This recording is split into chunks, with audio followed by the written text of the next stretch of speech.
Alam mo ba? Maraming Pilipino ang naglalakad araw-araw. Pagpasok sa trabaho, sa eskwela o pangkaraniwang pagsasaya sa labas.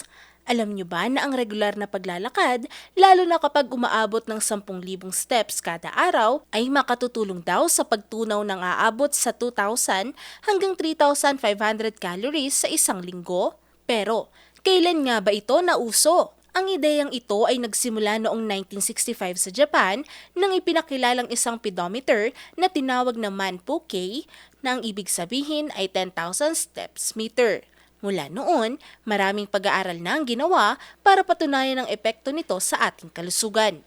Ayon sa mga eksperto, ang 10,000 steps ay katumbas ng 5 to 8 kilometers ng paglakad na siyang perpektong ehersisyo para sa puso at kabuuang katawan.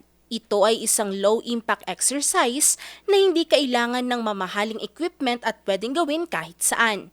Ang regular na paglakad ay hindi lang pampapayat, kundi nakakabawas din ng peligro ng heart disease, diabetes, at high blood pressure.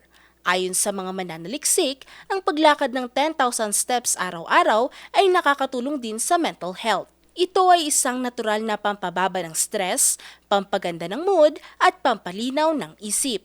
Ang mga taong regular na naglalakad ay mas malayo sa peligro ng depression at anxiety. Marami ngayon ang gumagamit ng smartwatches at fitness app para bilangin ang kanilang daily steps. Mula sa simpleng pedometer noon, ngayon ay mas madali nang malaman kung ilang hakbang na ang naitatakbo o nailalakad natin sa loob ng isang araw. Ngayon, alam mo na!